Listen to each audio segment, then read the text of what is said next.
Yeah, good evening. I'd like to call the zoning committee meeting for Wednesday, 29th, 2025 to order.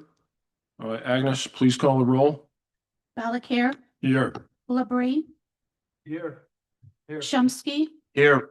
Brooks, Here. Goff. Here. Okay, thank you. Okay, everybody make sure that they either put their phones on silent or mute their cell phones, please? Thank you. Okay. Looks like we have a full committee here tonight, and we also have from the law department, we have Tim Riley. We have our administrative assistant, Agnes. And Lisa Sanders is here from the health department, and we also have some representatives from Thomas J. O'Connor. Okay. In compliance with the open meeting laws, the city of Chicopee is recording this meeting. Is anyone else in the audience, either video or audio recording or taping this meeting? Is there anybody on Zoom? Okay, all right. Okay, just some further housekeeping procedures. When speaking during public input, you'll be limited to 3 minutes. Please address the chair. This timeline will be strictly adhered to. If we have violations, this could suspend the meeting. Okay. All right, I think we're ready to start. Got a couple items on the agenda for this evening, and we'll start with item number one. Item number one, zone change application from residence A to residence C for 0.4699 acres of property located at 143 Royal Street for the purpose of a two-family conversion to a three-family. The applicant is Brandon Bannick, 127 Prospect Street, East Long Meadow, Mass. 01028. Is the applicant here? Okay, sir. Why don't you come up to the table here? State your name and address and what your proposal is for this evening, please. Thank you.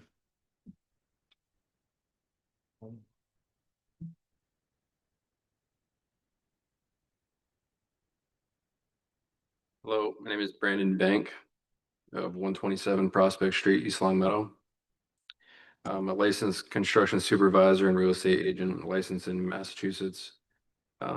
About a year ago, I bought the property at foreclosure auction, 143 Royal Street. Unbeknownst to me, the property was occupied.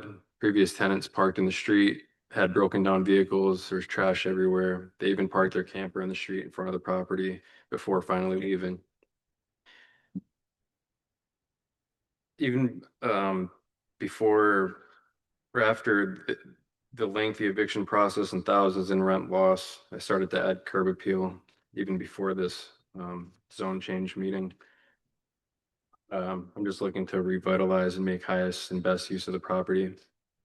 If you look around the neighborhood, there's plenty of vacant structures. They're a blight to the neighborhood, I think. Those are usually the detached structures that are vacant. I'm not gonna name the bad ones, but a good example is what I think a good example of highest and best use is 220 Royal Street. They have two structures detached. Circulate the record. Two detached structures. I think they have the highest and best use of their structures on the property. If you look at the ones that are vacant in the neighborhood, there's often a lot of junk and they're just blighting the neighborhood. I understand that the neighbors are jaded from previous tenants before I got there in regards to noise, parking issues, and traffic. I think it was previously mismanaged. It was in a state of distress when I bought it. I actually plan on occupying the back unit and managing the property, making sure there isn't excessive noise or parking issues. There's no denying there's a housing shortage and Western Mass is riddled with vacant buildings. I'd rather be a new neighbor instead of having a massive storage unit in the back of my property. And by law, there's a new Affordable Homes Act. It's called the Massachusetts ADU law. It allows property owners to build accessory dwelling units by right in single-family zones, meaning they don't need special permits. They certainly can go that route, but it's an existing structure. It's 1,500 square feet. And there's no sense in partitioning it if it's already there, or even building a new structure on the property, you know.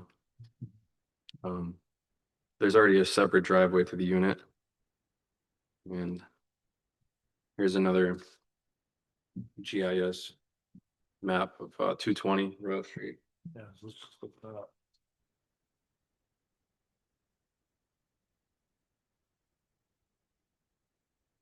Okay, sir, you're all set? Okay. Yes, sir. All right, let me just read a couple of things that I have here, a couple documents. I'll open it up to counselors for some questions that they have at this point. Then in turn, we're going to have public input after that. So there may be some additional questions that are going to be popped up. All right. Okay. So let me just read this into the record. Okay, we have a couple of documents here. Planning Board recommendation zone change. 143 Royal Street, Assessor map 725, parcel 1. File is 25-3007. Reads as follows. Chicopee Planning Board held a public hearing on Thursday, October 2nd, 2025. The purpose of the hearing was to consider a zone change from residential A to residential C for the purpose of converting a 2-family property into a 3-family property. The applicant was Brandon Banek, 127 Prospect Street, East Long Meadow, Mass. 01028. There were committee members. Excuse me, my voice is going a little tonight, so I'll just try to muddle through. There are 6 members from the planning board, but they did not vote in favor of this. They voted for a negative recommendation, and it was unanimous. Okay. All right. Then there's another document here. This is from Lee Poliat. He's our planning director. And unfortunately, he was not able to make it tonight, but I was in communication with him, and I'm going to read this into the record as well. Hi, Councilor Balakir. As I will not be in attendance at the zoning subcommittee meeting this evening, I wanted to provide you with a summary of details regarding the planning board's unanimous recommendation to not grant the requested zone change from residential A to residential C. And these are the bullet points. The current residential structure on the property is a legally non-conforming 2-family on the residential A zone land. Residential A allows for only single-family homes. The property sits within an entire neighborhood block that is also zoned residential A. No residential C properties exist adjacent to 143 Royal, and none exist on the entire block. To approve the zone change, request would allow for the creation of a spot zone, which the planning board and the city council have been actively working to reduce for the last few years. Additionally, the planning board determined that the applicant could achieve a 3rd residential unit on the property by right without receiving a zone change. By utilizing the Commonwealth's regulations for accessory dwelling units, also known as ADUs, the applicant could immediately apply for building permits to construct an ADU by right without a zone change or any other permitting requirements outside of building permits. For these reasons, the planning board was unanimous in their recommendation to deny the zone change request. And this was by the planning director, Lee Poliat. So I'll just make one more comment before I am going to open this up to public input. In order to get a zone change through the city of Chicopee, there's 2 departments that need to sign off on that. And one of them is the planning board that we just read the comments regarding the situation. And the other part is also approval for the zoning committee through us. Okay. So that's why we're at this hearing. Okay. If you like, sir, you could have a seat. And then what I'm going to do is now, those are the only comments I have in the file. I am going to open this up to public input. I think there might be some people here. I know that there are people for the planning board that when they haven't had their hearing. So we're going to open this up to public input again. When speaking, you're going to be limited to 3 minutes. Please address the chair. You can go to either microphone. Again, I'm going to ask you to state your name, your address, and your 3-minute statement, please. Okay? Well, whoever wants to start can start. You can go either here or you can go to the side over here. All right? Thank you. Hi, Elizabeth Saletti, 135 Royal Street. I've Okay, lived there. just bring the microphone up a little bit. Okay. Okay, Elizabeth Saletti, you. 135 Royal Street. I'm a neighbor. I've lived there for 34 years. I've lived through all the neighbors. The people before him were the worst. It's nothing about him, but a 3-family is just really going to make our neighborhood different. Most of our houses are single family. We bought it with the intent of it being a single family. It's going to have more traffic.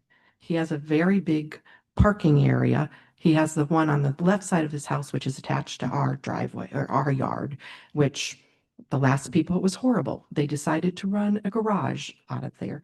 And all different times, days and nights, young people partying in the house that he's trying to convert into a apartment, which is a 6-car garage that former people put a party house on. They used to like to play cards. They had a pool table in there. It was all family oriented. We're just afraid of what's going to happen to the neighborhood. Again, 34 years. Some of the other neighbors, one of them's lived there for 50 years. It's just overwhelming to us that we don't want our neighborhood to change drastically. No. All right. Okay. All right. Thank you. Anybody else here for public input?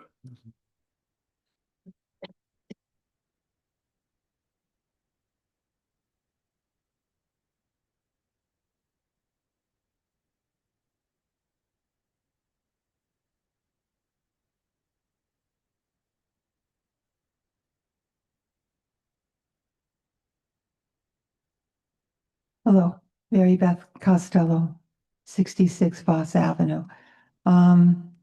This particular street is a dead-end street.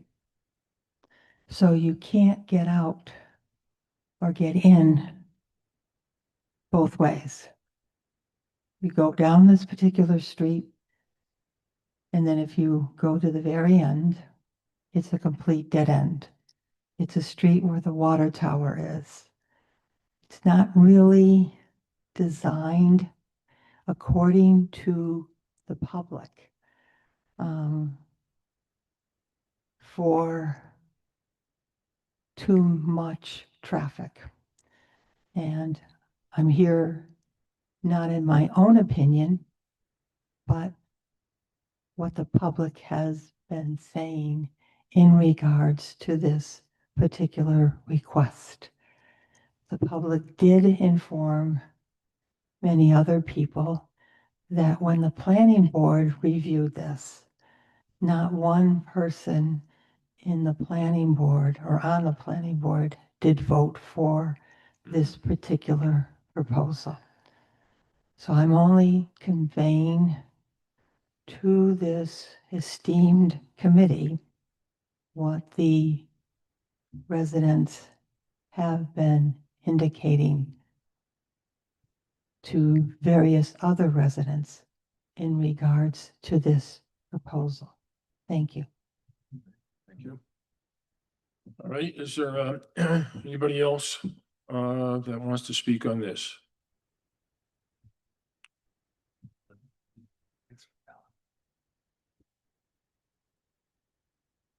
Insert your name and address and 3-minute limitation, please. Go ahead, sir. Very good. My name is Fernando Gualbert, 160 Royal Street. I'm living there for very close to 50 years, 49 and a half. So I can say 50 years. It'll be 50 years in July. Through these years, I saw the street very nice and quiet the first time when they know I was a Portuguese born, they even stop me and tell me to go back home to my country. When my country was another state, I was a citizen even then. So things have been changed little by little by little. I don't have nothing against the person who was in here right now, but before him was that people in there was parties like was mentioned all the times because they have the space and they can do whatever they want. But across from my house, my neighbor was supposed to be a single family. One car, maybe two.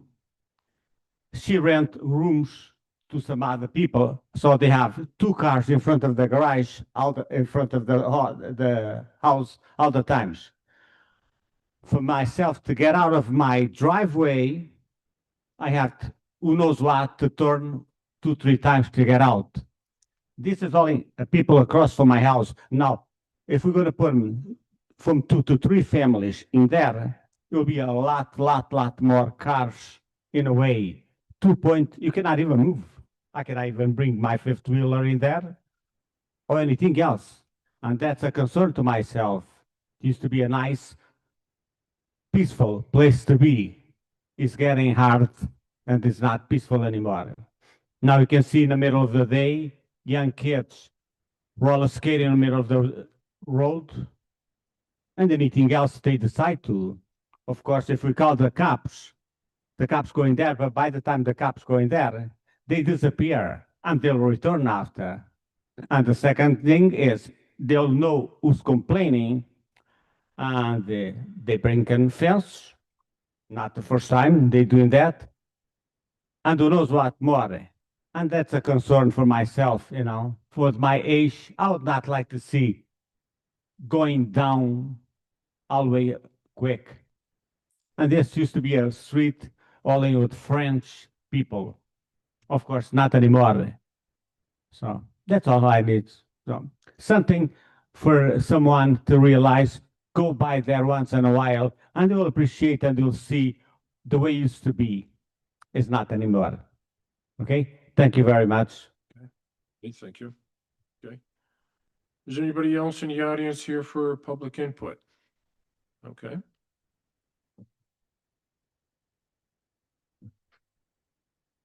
Insert your name and address in 3 minutes, please. Mark Boyer. I live right behind it, 20 Blanchard Street. I met the new owner because the last owners were, like everybody said, were pretty bad, noisy, disregard everything. But when I met him, basically he was in a Bobcat doing a lot of work. He's fixing up the place nicely. I hand him that. But I don't know if he knew where the property lines were. He did a lot of damage to my property. He says he thought the property line was a piece of pipe. I explained to him you should get a land survey to come out and make sure his property lines are within reason. I asked him to remove the debris, still hasn't been done. I have pictures of everything behind there. It's a small little parcel of woods. But trying to get a 3-family in there, depending who you get, could be really noisy. There used to be trees behind that separated my property and his. Now there's not. We lost a couple of trees and a couple of storms back. He did clear up a lot of the property. I give him credit for it. But to put another family in a garage that he converted into apartment, I don't see it. Okay, thank you. Is there anybody else here for public input on this particular item?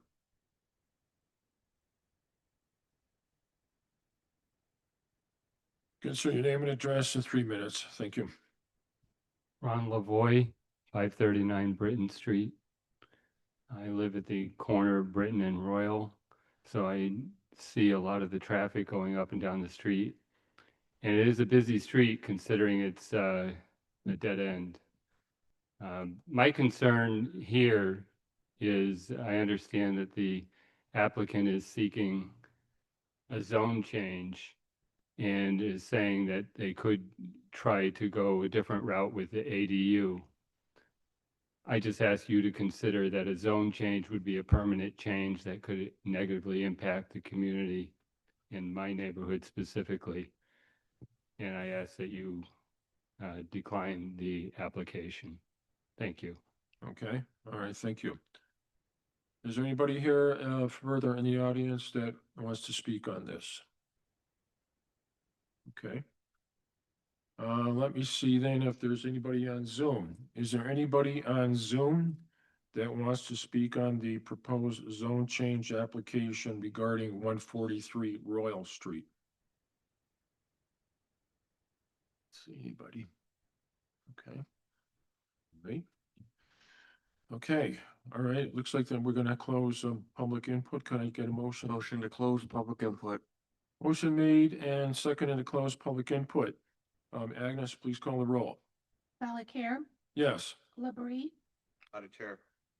Chomsky, Yes. Brooks, Yes. Goff. Yes. And the motion passes. The public input is closed. Okay. Okay, folks.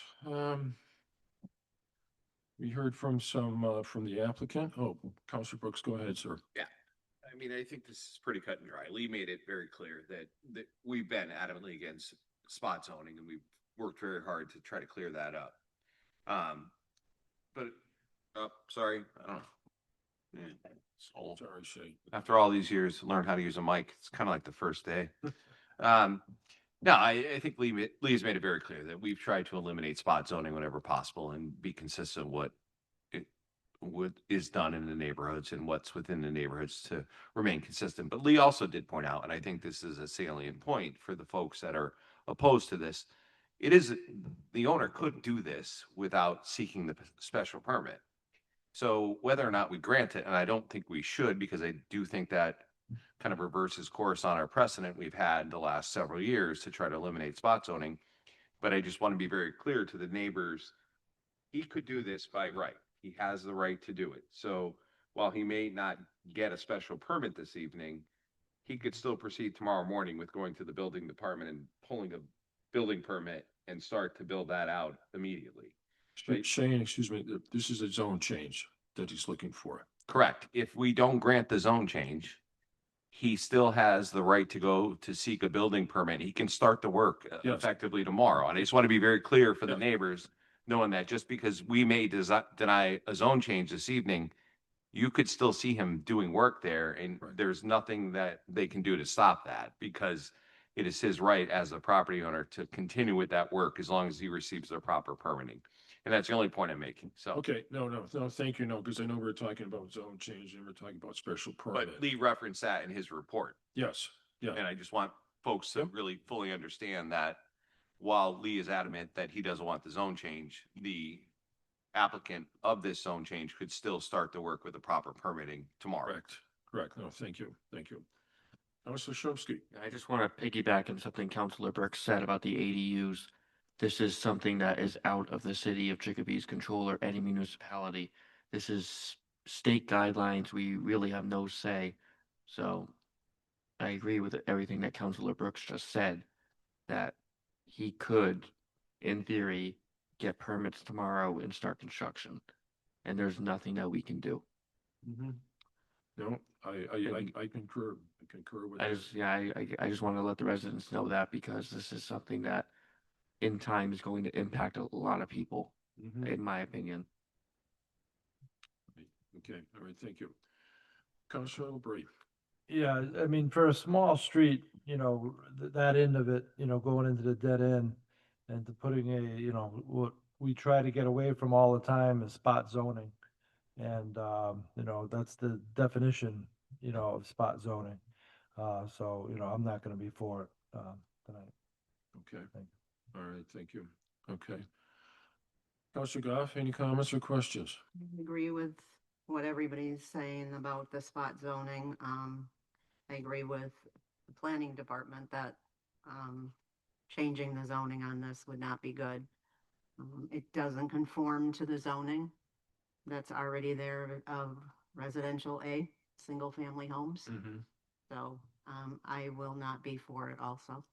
Okay, all right, okay. No, thank you. No, I'm in agreement as well, and was speaking with Lee as well, too. I did take, drive out the other day, take a picture and take a look at it, and I did run into the builder slash developer, and I saw him there, but, again, we've had other people talk tonight. We've had neighbors, we've had the, planning board committee. We've also had interactions from the council. So without further ado, I will take a motion, one way or the other on this. Make a motion to approve the zone change this evening. And then if it was voted in the affirmative, it would pass, and a negative, it would fail. Okay, all right. Or we could do it the other way. I can make a motion to deny the special permit, Oh. and then if you vote in the affirmative, it would pass to deny, and if you voted in the negative, it would. I think, Counselor, that's easier. Okay, I make think- I'll amend my motion to, a motion to not grant the special permit this evening. Okay, motion made and seconded to, not grant the zone change application, to the denial of the zone change application this evening. For the reasons that it's not conforming with the current zoning practice on Royal Street. Correct, correct. Okay, thank you. Okay, Agnes, please call the roll. Valakir, Yes. Labrie, Yes. Chomsky, Yes. Brooks. Yes. Goff. Yes. Okay, and the motion passes for denial of the zone change application. Let me just write this up and we'll sign off on this.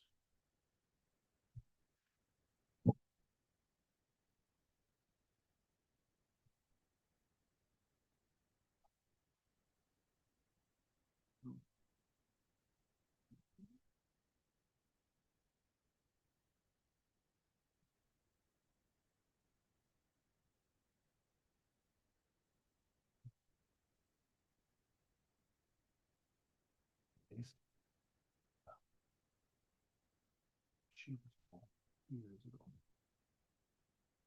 So she feels very. But every day they're here.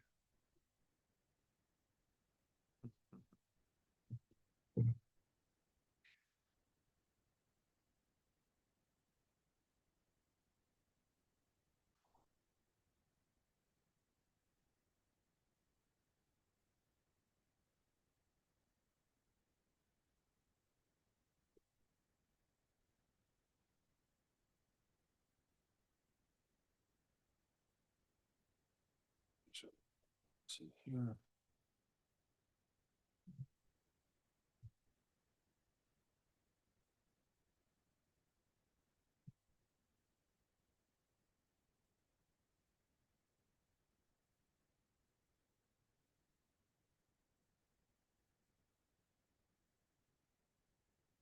Maybe some steps. I was almost gonna write, Yeah, stop it. Brooks.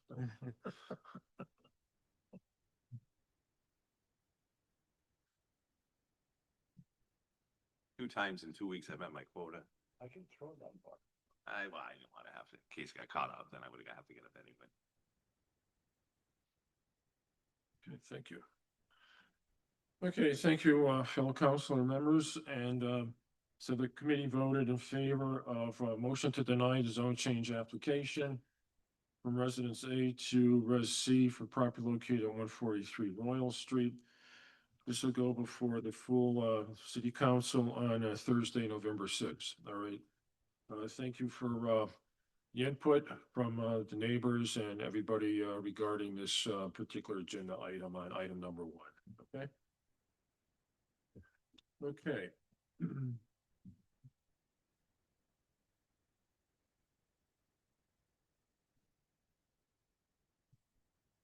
Yeah, just wait a minute for people to clear. Okay. Item number 2. Item number 2 is a special permit application under chapter 275-9 subsection L2 for the purpose of an amendment to the original special permit for a kennel license. Previously, the applicant previously had requested for 4 pet French bulldogs. Now the applicant is requesting for a kennel license for 10 and under located at 25 Mayflower Avenue. The applicant is Brittany Morse, 25 Mayflower Avenue, Chicopee, Mass. 01013. Brittany, could you come up and state your name and address and what your proposal is for this evening, please? My name is Brittany Morse. I reside at 25 Mayflower Ave in Chicopee. I've coming before the council today to ask an amendment. Not that I will necessarily always have 10 dogs at one time, but I'm very active in showing and confirmation and training. I currently have champion dogs in my home. Recently just imported one from Argentina costing $12,000. This is a very large investment. My dogs are always in the fence or on a leash with me walking if I condition them. And I'm actually so responsible and diligent that I had 2 dogs that were living in my home that should have been able to enjoy their yard. And they couldn't because I had neighbors taking their dogs up around the fence to antagonize them. And they were barking because they were being disrupted. I didn't think it was fair to the animals because it was disrupting their peace. So I rehomed them and they no longer reside at my home. I pay my taxes. I mind my business. I'm not breaking any laws. I'm not doing anything that's illegal. I'm just asking to be able to be granted to do something that I enjoy. It's not, my dogs are not out at night. They're not barking. They're not disrupting the peace. So. All right, thank you. Mhm. Okay. All right, thanks. Okay, let me read what I have in the file, before we get a little deeper into this one, okay? And again, this was a special permit application that we had granted several months ago, but as the applicant stated, and as I read into the record, that, this is, a hearing for the purpose of an amendment of the original special permit for a kennel license. Okay, let me see what we have in the file here. Just bear with me.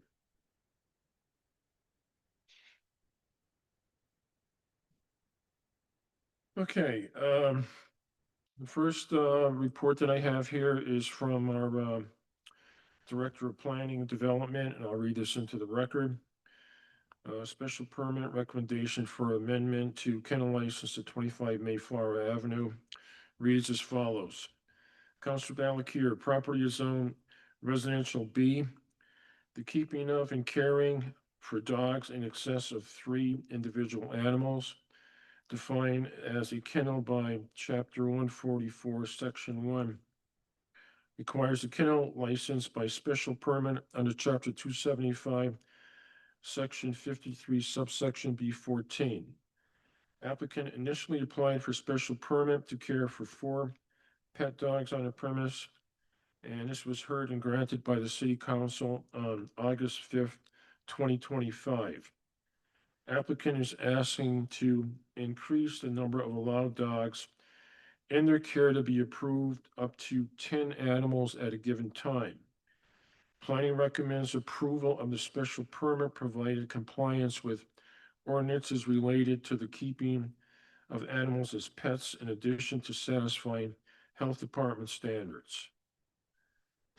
Another report that's in the file, it's from the fire department, and I'll read this as follows. Let's see, we'll need an evacuation plan / fire safety plan. Should have working smoke and carbon monoxide alarms on all levels. Shall be required, sorry, I'm looking at the handwriting, shall be required to meet any applicable provisions of 527, Commonwealth of Massachusetts 1.00, the Mass Comprehensive Fire Safety Code. That was by, I believe, by the fire chief with his signature here. Let's see, the next report here is from the engineering department. The engineering department has no comments if no site improvements are proposed. Okay, I think those are all the department reports I have, although I do have 2 other emails in the file that I'm going to read into the record. Let me see. Mr. Roy, I am sending this email as I did not hear back from you. Want to be sure you receive this. Thanks for all you do for the city of Chicopee. Nora Chapdelaine. Dear Mr. Roy, reads as follows. My name is Lenora Chapdelaine. I reside at 55 Randall Street, Chicopee, Mass. 01013. I'm sending you this email in regards to the request from Brittany Morris, 25 Mayflower Avenue, Chicopee, for a kennel license for under 10 French Bulldogs. As you know, this is a residential area with homes close to one another and not an appropriate neighborhood for a kennel. I own a small dog that I walk around Mayflower Avenue daily and have witnessed some concerning behavior from two of the French Bulldogs she presently owns. When walking in the street away from their fence, these two dogs can run into the fence, barking and pushing on the fence, protecting their space. I understand it is their job, but when they could not get to me and my dog, they went after each other and continued to fight until I could no longer see them. Please keep in mind this is only two of the four she presently has. No one came out to assess the situation. That concerns me. I believe 4 dogs are more than enough for any one person to own our neighborhood. I've had the opportunity to discuss this with my close neighbors, and they have the same concerns and are willing to sign a petition if needed. I hope you understand my concerns and agree that this is no neighborhood for a kennel. Thank you for your services to the city of Chicopee. Signed, Lenora Chapdelaine, 55 Randall Street. Looks like there's another email in here, and I'll read this into the record. I think this was addressed to Councilor Brooks. It reads as follows. We understand Brittany Morris has requested a hearing to modify a special permit, allowing her to maintain a kennel on her property in a residential area. Initially, she requested permission to keep 4 dogs on her property. We supported that request as she's a good neighbor and has a nice home. But now she wants to amend that permit to allow her to keep 10 dogs. We object to her request to seek that change. If she asked to keep 10 dogs in her initial request, we would have objected to that. To obtain her neighbor's support for 4 dogs and then turn around and add an additional 6 dogs appears to be disingenuous. Hopefully, you would encourage your fellow councilors to deny, the special permit request is clearly inappropriate in this quiet residential area. Respectfully, Elizabeth Monette and Frank Lombard. Okay, those are all the reports and emails I have in a file at this time. I also, at this point, I'm going to ask our Health Department Director, Lisa Sanders, to come up. Lisa, and also Thomas J. O'Connor as well. Thank you, folks, for coming. I did reach out to Lisa about a week and a half or 2 weeks ago with the hearing coming on, and I asked her to also reach out to TJO and go in for an inspection and to help give us an assessment and their professional opinion, what they think of the situation about the additional inspection and also the increase for 10 dogs. All right, thank you. Go ahead, Lisa. Thank you for having us. So we did a site inspection yesterday. We found her house to be very clean, odor-free. Her dogs are free range, so she currently has 4, 3 adults, 1 puppy. So they have adequate space. They crate at night. The crates were sanitary. I think people, when you use the word kennel, I'm not sure if people think she's building like a structure on her property. She's not. It's just our definition. It's not a structure. So these dogs, per the applicant, will be in her house. Her yard, she has a large yard. It is fenced in. We did check for holes to make sure her dogs can't get out. So on yesterday, everything was adequate. Okay, all right. Thank you, Lisa. Okay, I'm sorry, ma'am, your name? Renee Robichaud, I'm the Animal Control Supervisor for Thomas J. O'Connor Animal Control. And as Lisa mentioned, the nomenclature kennel is a state issued nomenclature, and it applies to any residence where there is more than 3 dogs The city of Chicopee has just basically the state's ordinance in place. Springfield has gotten around that by just saying you can have 4 if they're all spayed and neutered and we don't care. But when there's 4 or more dogs, that's when you require a kennel license. The types of kennels that exist are commercial or personal, and this is definitely a personal or residential kennel, in which that means these are her house pets that live in her home, sleep in bed with her, sleep in crates in the same rooms as their bedrooms. All the dogs looked great. They looked very healthy and very well taken care of. She does have access for them to enter the yard freely and come back in freely through doggy doors on both floors of her home, which is, if you saw the pictures, it's a very clean home.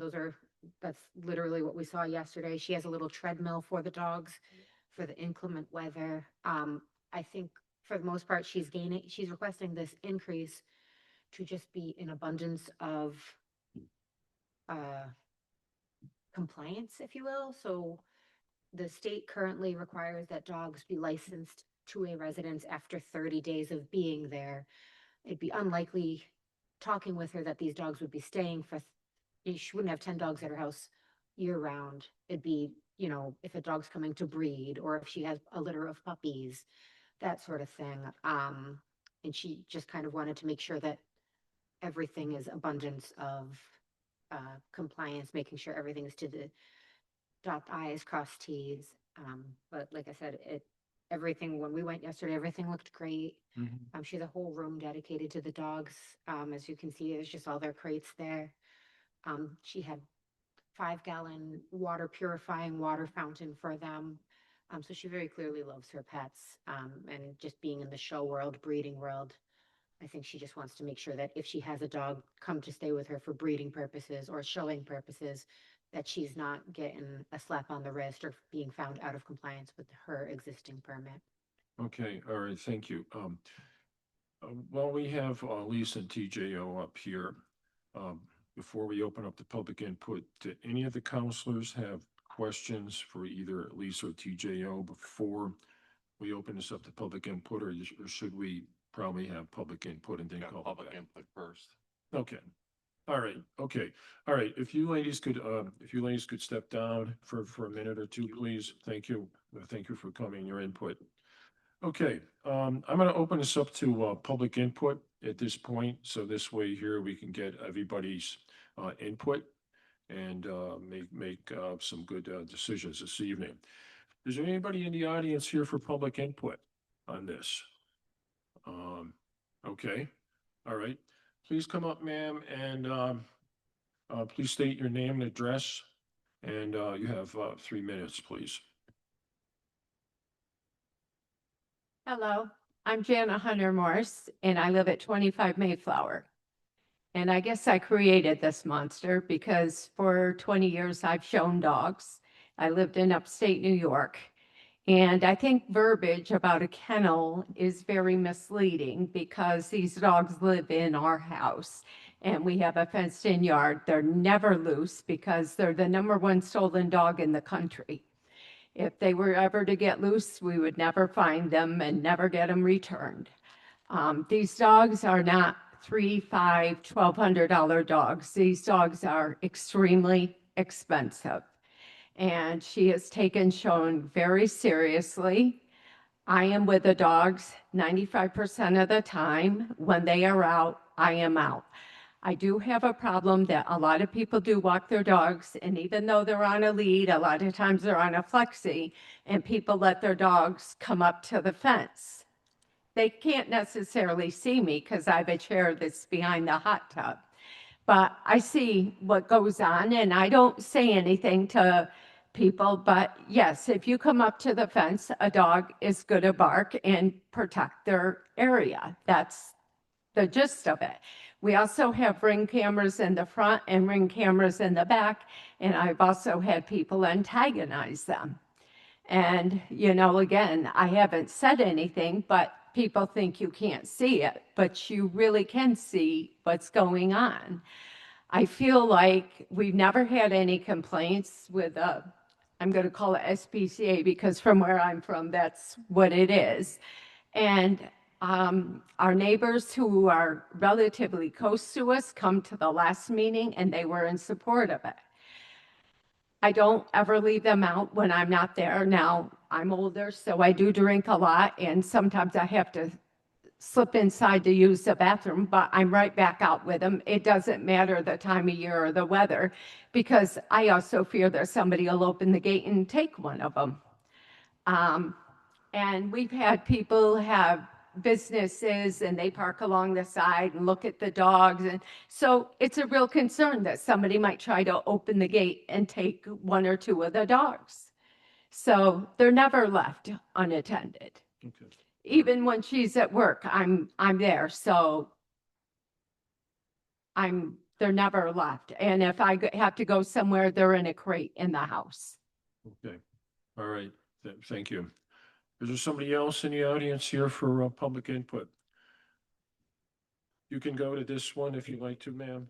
Either one. You have your choice. And again, please state your name and address and 3 minutes. Please go ahead. Hi, I'm Kathy Bryan. I live at 62 Sherwood Street, adjacent to the house in question. There's no problem with her. She's a wonderful person. Her house is clean. She's really nice, and her dogs never get out. The question that I have is the traffic. That street is already busy. And is there going to be any more traffic if someone comes in to drop the dogs off? I don't know. There won't be any traffic. Sorry, we can't have a Um, dialogue. No, that's okay, but she needs to have a chance and it's okay. I'm sorry. Go ahead, ma'am. Go ahead, it's your. Having 10 dogs, I just don't see her yard big enough. That's all. I don't have anything wrong with her. She keeps a great house and her dogs never get out. There are a lot of dogs walking around the neighborhood. You can't I don't know. You can't yell at them, but I was just worried about the traffic because that street is very busy. And I wasn't sure if people were going to be dropping their dogs off. That was my concern. Okay. All right. We'll probably, maybe we'll get an answer to that, but thank you. Thank you. Is there someone else in the audience that wants to come up and has a question or concern? Okay. All right. Is there anybody on Zoom regarding public input that may have a question or comment or concern and would like to speak on this item? All right. I think it looks like we can probably close public input then. Motion to close public input. Motion made and seconded to close public input. Agnes, please call the roll. Valakir, Yes. Labrie, Yes. Chomsky, Yes. Brooks, Yes. Goff. Yes. All right, and public input is closed. I just want to read something in before I just, this is the definition, chapter 144, dogs and other animals, before we open it up a little bit more. And this was referenced as to what a kennel is. And I'll just read this. Again, this is chapter 144, under the 144 subsection 1 definitions. Kennel, dogs and other animals. And it reads as follows. Kennel, any premises wherein any person, partnership, or corporation engages in the business of boarding, breeding, buying, letting for hire, training for a fee, or selling dogs, or engages in training dogs for guard or sentry purposes, or every pack or collection of more than 3 dogs, 3 months old or over, owned or kept on a single premises, irrespective of the purpose for which they are maintained. So this is a broad definition for kennel, and in my humble opinion, it looks like it's rather encompassing. It encompasses a lot of scenarios. So I just didn't want to mention that for our own edification. Okay. All right. We've had the applicant. We've read some reports. And now it's Counselor Brooks's turn. Thank you. As a ward counselor, I did have an opportunity to drive by the property, and I want to be clear because I think one of the emails was misleading about the fence line kind of concern. There are, and I'm no arborist, but there are mature arborvitaes around 95% of the property. There's 2 panels of fencing. You're standing in front of the property to the direct right. Everything else, it's impermeable. You can't see in that backyard. So you would almost, and I know it was alluded to, and I don't want to, add to the rumor mill, but you would almost have to try to antagonize the dogs because of the one, size of the backyard. Right. And 2, the amount of vegetation that was deliberately planted there. And these arborvitaes are in excess of 14 feet tall, and you can't see into the backyard at all. In broad daylight, you can't see through.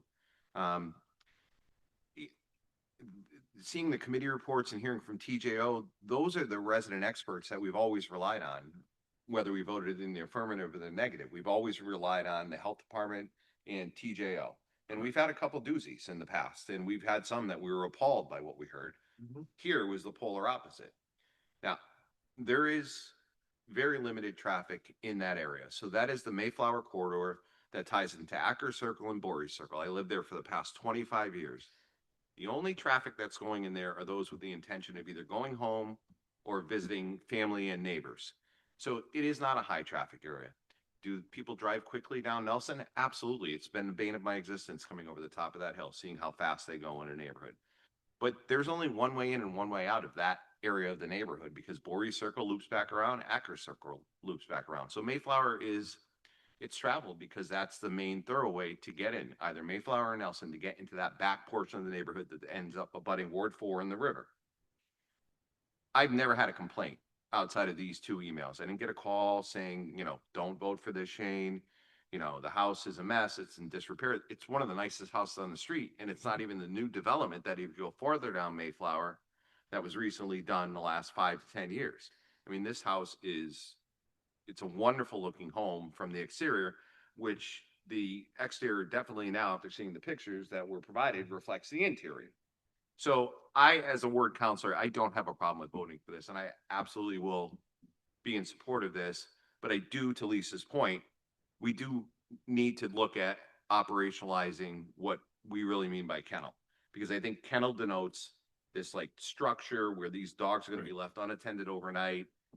They're going to board dogs, and they're going to, if somebody goes on vacation for a week, somebody can drop their dog off at 25 Mayflower. That's not happening. It's not really the accurate definition of what a kennel is. So I think this board probably needs to look at, and in consultation with President LaFlamme, we did talk about that. Is there a better way to operationalize the definition of kennel when it's really almost like a hybrid of a kennel and a home occupation license, if you will, because it is a business model that she's really doing, and that fits in the definition of what you just read to us. Right. But it's not a kennel in the sense of the Good Dog Spot or what was formerly Mutt Rescue. Correct. Those are traditional kennels where you can go in and you can board your dog or adopt a dog. And, I love animals. I have a dog. I have an adopted dog. And I know what you need to do. The dog has to be quarantined for 10 days. You have to prove that it meets all the vaccination standards of the state of Massachusetts before you bring in a dog. It's not like she can go to the airport, pick up a dog from Argentina, I think it was, or anywhere else, and just bring the dog home. There are strict requirements in the Commonwealth with respect to adopting an animal from either another country or another state. And my dog's a Dixie dog from Arkansas. So my dog had to be quarantined before I could take him home. My dog had to be fully vaccinated before I could take him home. So there are safeguards put in place by the Commonwealth to ensure that she just can't bring home any animal. So again, for all the reasons that we've seen firsthand, this is probably one of the easiest ones for me, only because of the standard in which that house has been maintained, exterior, and more importantly to me, the interior of that home. I'll be in full support of this tonight. Thank you. Okay. All right. Thank you. Counselor Shumsky. Thank you. I mean, I don't want to reiterate everything Councilor Brooks said. He hit the nail on the head, in my opinion. I'm also in full support of this. I have been for a while. To echo what Councilor Brooks said about the last couple that we've had come in here for kennel licenses, to say doozy, I think would be an understatement. But Brittany, I had a conversation with her and I believe her mother on Monday. Lee Pouliot had called me because he couldn't get a hold of George and a few other counselors. So I happened to be in the area, so I stopped by. We had a wonderful conversation. I think that she's a wonderful person. I think that this is going to be a good thing for the animals. And I had conversations with some of her neighbors, Sue Lopes being one of them. And she could not say enough positive things about Brittany and her business for a show dog. So I'm in full support of this, and I appreciate everything that Councilor Burks just said. Thank you. Okay, all set? Yes, sir. Counselor LeBrie. Yes, if I may, through the chair, I'd like to ask Lisa and TJO person here what their recommendation is. And then I got a couple other comments, because they said it was a clean house, it was this, it was that. They never came up with a recommendation. Sure, we could call them up. Thank If you two ladies could come back up, please, and because that was something that I was sort of leaning about myself, but Counselor, go ahead, you have the floor.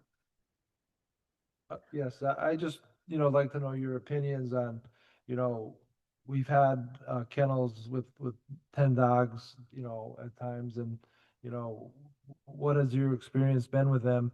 And, one of my concerns is it's a special permit. If something comes up and she gets 6 dogs that aren't compatible with the 4 dogs she has, for some reason, I'm just hypothetically, we can call that special permit back in.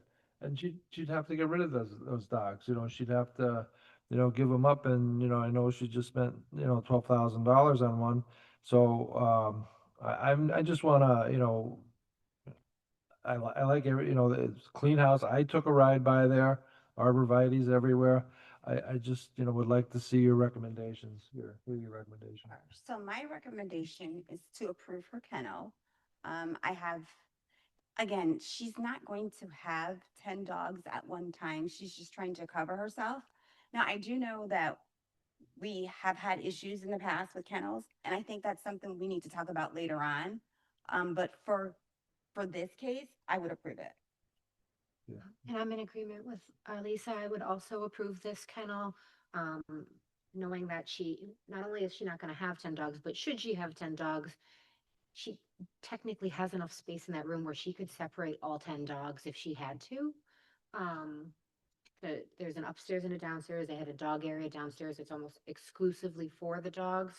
So if she needed to, I have confidence that she could baby gate or Yeah, crate. I'm more worried about the outdoor activity. Yeah, and I mean, hopefully she'll remain cognizant of her neighbors and all of that. We have had no complaints to this property. We've only been there twice. Both times were for the kennel inspections that we conducted. The dogs were, her puppy was excited when we were there, like play with me, but that was the only thing we heard was the puppy kind of being like, hey, why aren't you paying attention to me? Right. And like I said, I mean, and kind of to your point about how to, like the wording you use, when Springfield used to do residential kennels, they really don't anymore, but they would, in the term, they would like put residential kennel license versus commercial kennel license to just help people separate like what in their mind a kennel is. So Springfield only does commercial now, but when they had residential, they always did put that word in there to kind of. They limit it to 4 no matter what. That's their ordinance. Yeah. I mean, then we've heard about there's that. so few properties in Springfield that have enough land to have more than 4 dogs. But like I said, her yard it's huge, it's gorgeous, and like once you're in it, it's fully fenced. At the behest of our officers, she put beware of dog signs on the fence, so there's no chance that someone's going to enter the yard accidentally, not knowing that there might be dogs in it. So I think that, I'd be in favor of an approval. Yeah, and just as long as the applicant knows that it is a special permit, it can be called in if, there's a lot of neighbor complaints and police calls and things like that. And she's also required to be inspected annually by TJO. So if next year we come around and it's squalor and the dogs are not vaccinated, her kennel license would not be approved for that year, or she would have to get herself back into compliance before it was. So it's a safe place, basically. Yes. Yeah. Oh, yeah. Okay, Yeah, I would trust her with my dog. okay. Thank you for your opinion. Good. All right, excuse me, before you leave. Yes, sir. Councilor Goff, some questions or concerns? No, I think you answered all the questions that I had. Thank you very much. Okay. I'm sorry, I just have a question. If, I'm not sure if the applicant just explained to you kind of how her business is gonna work. Did she get into that with you? Is it like a certain, let's say hypothetically speaking, she starts the business off, like if she has a business plan or a business model, and then she kind of goes from there? She's showing dogs. Yeah. She's not breeding dogs. Okay. Do you want her to explain it to you? Because she did. Sure. Well, I know the last time, I'm sorry, just hold it for a second. I know the last time she was here, she said that she didn't plan on breeding initially, because what I did was I reviewed the previous minutes when the last time when she was here, so I tried to get a better understanding of the dialogue that we had at that point. So that was sort of my understanding, that she wasn't going to be breeding, at least initially, because I think that the pup she had was not old enough, I guess, so to speak, or mature enough, without getting more into specificity.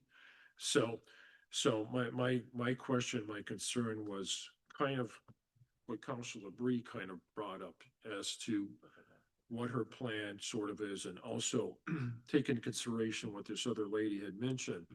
If there's going to be increased traffic, if she's going to be dropping dogs off, is it going to be necessary, almost like a doggy daycare type of thing? Or if it's going to be something a little bit different, but maybe if you could shed some light on that, please. So it is my understanding that she's actually showing the dogs Okay, and that she may breed once a year. But I do not believe people will be coming to her house. I think she's getting the dogs. Is that, okay, so yeah. sure, go Yeah, ahead, it's just- Brittany. Here is, but that is my understanding. Okay. No breeding, no deliveries. She is showing these dogs, and these dogs are worth a lot of money. So she's gonna keep a watchful eye on them. I don't think they'll be roaming the neighborhood. They're very She expensive. might even have to enhance her security system Yes. just to be on a safe side, and maybe work with the Chicopee police. Okay, Just a little background, so Yes.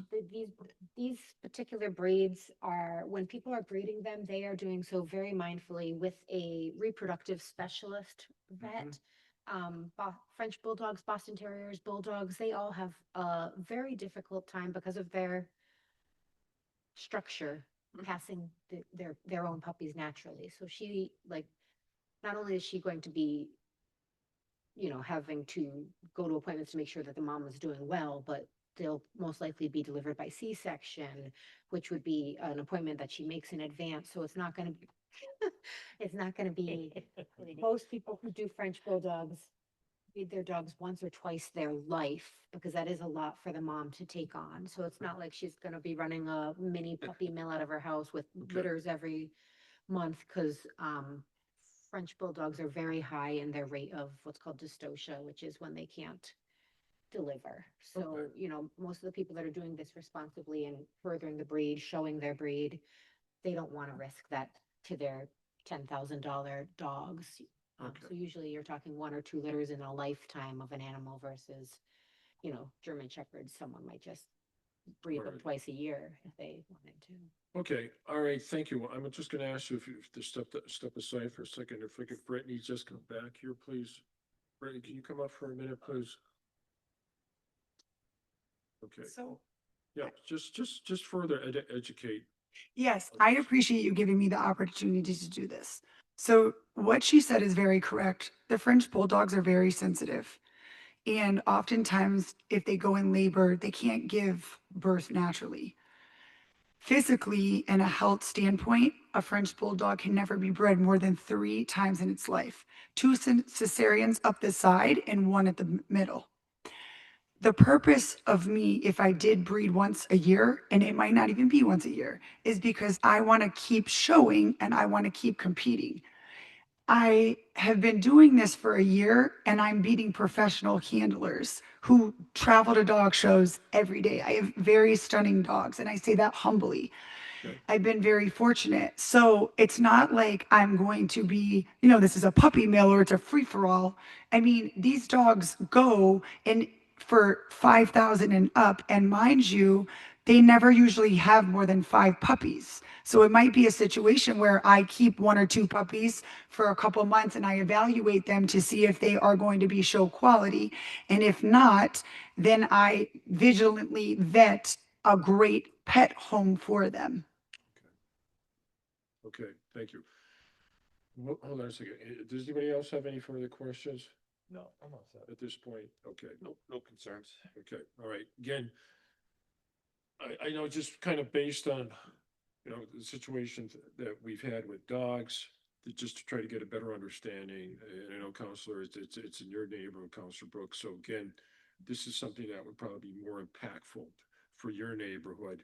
But again, if we set a precedent and if things go awry, then we're going to kind of bring ourselves in a predicament. So Well, again, I don't think we're setting a precedent though, because this is a privilege to have a special permit. correct. Just like you get a special permit for anything else. Take the dog kennel piece out of it. We give special permits for stuff all the time. Mm-hmm. Just like an auto repair license. We say, hey, George, you could have 15 cars. Hey, you can have 15 cars in your lot. Yep. You abuse it and you constantly have 25. Right. We call your license in that, we call that privilege in. This is no different than that. Auto body license, any license that we issue is a privilege, and we have the right to pull it back in and set either additional restrictions on it or worst case scenario, revocation. So I don't think we're setting a precedent. I think we're doing just the opposite. I think we're taking each applicant on its own merit. And in this case, this has risen above the criteria in which we've seen previous applicants have. And so that's why I don't think it's a precedent. I think it's just taking it on its merit. And I don't think it's going to negatively impact our neighborhood. And I say our because I'm literally right down the street. Well, the other thing I just wanted to comment was we don't have a lot of kennel licenses out there in the city.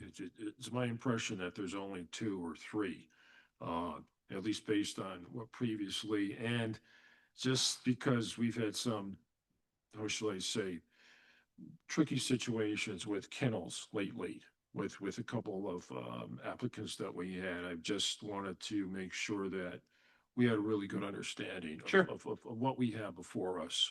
Okay. I'm sorry, Counselor, did you have a question? I was just gonna kind of echo what both you and Councilor Brooks just said, that, I agree that this is not setting a precedent, that we look at each special permit on a case-by-case basis. And the last 2, I mean, we could go into great detail of how skewed each applicant, when they came for the special permit, each condition was. Right. A TJO, health department, a police department. It was just a laundry list of reasons for denial. This is the complete opposite. We're hearing from residents who are speaking very highly of the applicant. We're hearing from residents that were not here tonight speak positive. The counselor for the ward who happens to live in the neighborhood. I just think that looking at this by a case-by-case basis would probably be the best precedent that we could set, if we're going to use that word. No, I understand that. And again, maybe, the use of precedent, just the fact that usually special permits, we don't usually have people come back for amendments. I mean, it has happened, but this hasn't, it's not a usual practice. So again, that's just why I'm kind of phrasing things just to be cautious. Okay.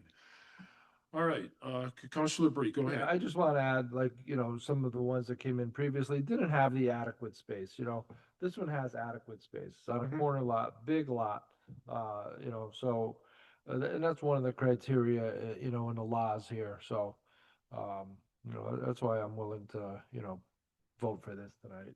Okay, all right. Okay then, guys, any further discussion? Again, I just see no reason to deny it. I see nothing that, I hear no complaints from the neighbors. I hear, everything good from the health department, which in the past we, didn't hear anything good.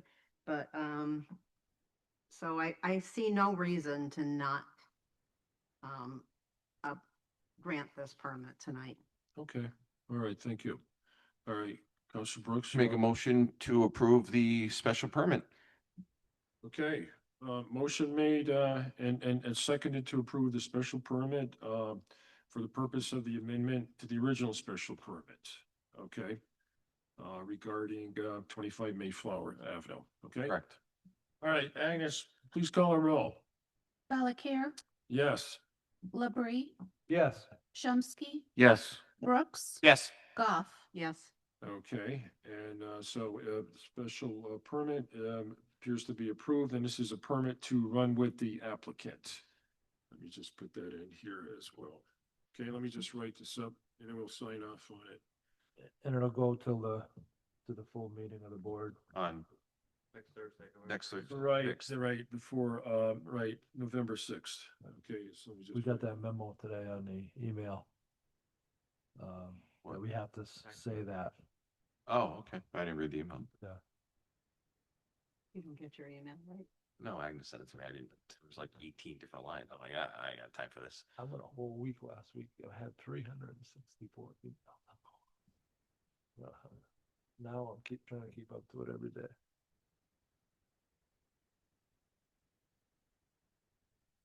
Something new in that, take, a roll call, make sure that, nobody has their phone on, that kind of stuff. Well, it's a new Outlook. I hate it. So Secret. no, we have Outlook at work, and it's the new Outlook is just, it's different. It doesn't look the same on your phone. So it's hard to find things. And like, if I wanted to go back to the original thread of that email, it's a pain because it shows up with lines. It doesn't optimize for an iPhone anyway, but I don't know. Yeah. They're encroaching, your parcel is not large enough to handle the demand of all that paper. Get your own parcel. This is my parcel. This is an ADU. He said ADU parcel, a piece of paper. The next bill. He does that to my paper, but. Oh, we have encroaching on space.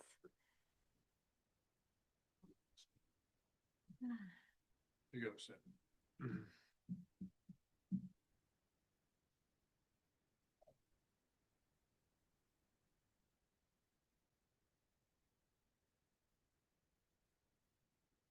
Oh, we'll be leaving pretty soon, guys. We're almost there.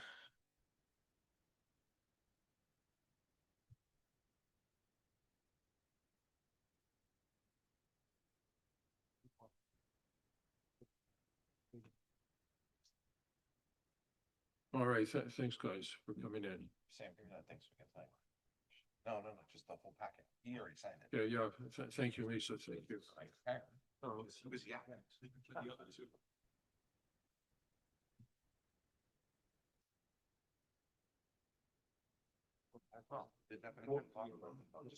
Right, because it's, Commercial kennel, residential kennel. Then it doesn't develop that same level of fear. What do we call it, a residential kennel? Yeah, residential kennel, yeah, because you get a letter in the mail, it's in a butter, and you see kennel license, you immediately think. You You sign immediately it, think guys? worst case scenario, somebody's putting a brick and mortar building up in their backyard with. Well, Warren Berry, remember Warren Berry? Yes. okay, so, committee voted. This is the motion to approve the special permit application as amended to the original special permit for a kennel license for 10 and under, located at 25 Mayflower Avenue. And this goes before the full board on November 6th. Right. Thrown down a hill. Okay, let me put these pictures in here. Okay. Now, let's see, guys. Okay. Item number 3, could I get a motion for the minutes, for some? Motion to approve the minutes of, September 24th, 2025. Agnes, please call the roll. Balakir, Yes. Labrie, Yes. Chomsky, Yes. Brooks, Yes. Goff. Yes. And the motion passes, minutes are approved. Okay, item number 4, the adjournment. Can I get a motion to adjourn made and seconded? Agnes, please call the roll. Balakir, Yes. Labrie, Yes. Chomsky, Yes. Brooks. Yep. Goff. Yes. All right. Okay, thanks, guys. Meeting is adjourned. Thanks for coming in.